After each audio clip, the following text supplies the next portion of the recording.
I'll never forget the silence, the kind that clings to walls, thick and judgmental.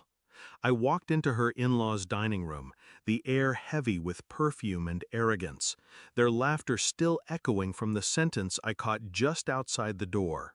"She washes dishes for a living," my sister had said. Her voice was sugar-coated, but the knife was sharp. I stood there in my U.S. Marshal's uniform, boots polished, badge gleaming under the chandelier.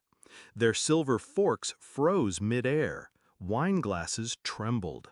And her smile, the one she wore when she thought she'd finally humiliated me, died in slow motion. That was the moment my revenge reached its peak, but it didn't start there. Back then, she was my blood. We grew up in the same cracked house, two sisters who promised each other survival. I carried her secrets. I shielded her from fists, lies, and nights when dinner was nothing but silence. When she cried, I listened. When she dreamed, I believed. But envy is a quiet poison. I saw it grow in her eyes the day I got my badge. She congratulated me with trembling lips, her hug stiff. She thought she hid it well. She didn't. At first, I ignored it. She had her own life, her rich husband, the mansion, the pearls. I thought she was happy. I thought she'd never cut me down. I was wrong. The betrayal started small. Whispers that never reached me but lingered in the family circle. Stories bent into half-truths, twisted until my image cracked. She's obsessed with work. She's cold. She's just ordinary. But then the mask slipped. A neighbor told me she laughed when someone asked if I was baiting. Her? Who'd want her? She barely makes enough to cover rent. I brushed it off. But the evidence stacked. A text I wasn't meant to see, her telling her husband's family I was nothing but a glorified security guard. Her little smirk when she saw me arrive at her parties in plain clothes while she sparkled in gold. That's when I knew. She didn't just want her life to look better than mine, she wanted mine to look smaller. I didn't rage, I calculated. I didn't slam doors or scream. I let her believe she was winning. I stayed quiet, watching.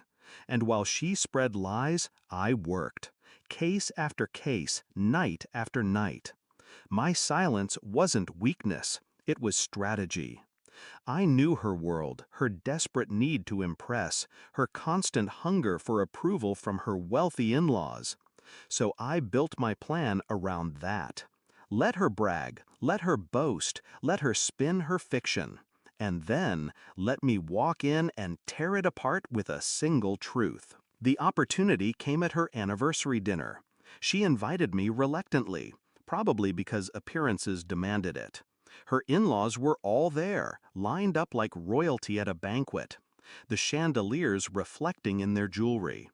I could feel their eyes on me before I even entered. I lingered outside the door for a moment, and then I heard her, laughing, her voice dripping with mockery. She washes dishes for a living. That's what she does. The table erupted in laughter. Her husband chuckled too. And in that second, something inside me hardened. I stepped in. The room froze.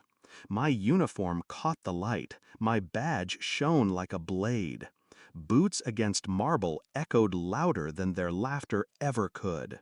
They looked at me the way prey looks at a predator, confused, afraid.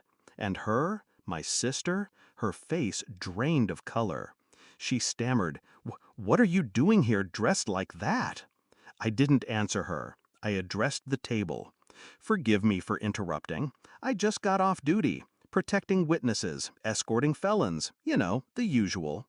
Their eyes widened. Silver forks clattered against plates. Her father-in-law adjusted his tie, suddenly respectful. Her mother-in-law blinked like she'd swallowed glass. I let the silence stretch, savoring it. Then I turned to my sister. "Funny," I said, calm as steel. "I heard you've been telling people I wash dishes for a living." Her lips parted, but no sound came. The power shifted in that instant. She wasn't the queen anymore. She was the liar caught under a spotlight. That was the climax. The whispers stopped. The laughter died. Her in-laws looked at me with newfound awe, and at her with something colder, disappointment. She had tried to humiliate me. Instead, she humiliated herself. I didn't scream. I didn't gloat. I didn't need to. I just stood there, polished and unshakable, the truth doing all the work. Later, when I left, she followed me outside. Her voice cracked, desperate, almost childlike. "Why did you do that to me?" I looked at her, really looked. At the jealousy etched into her features, the envy that had rotted her from the inside out. "I didn't do anything," I told her. "You did this to yourself." And I walked away. Now, when I look back, I don't feel guilt. I gave her enough rope, and she used it to strangle her own reputation. I didn't destroy her. I simply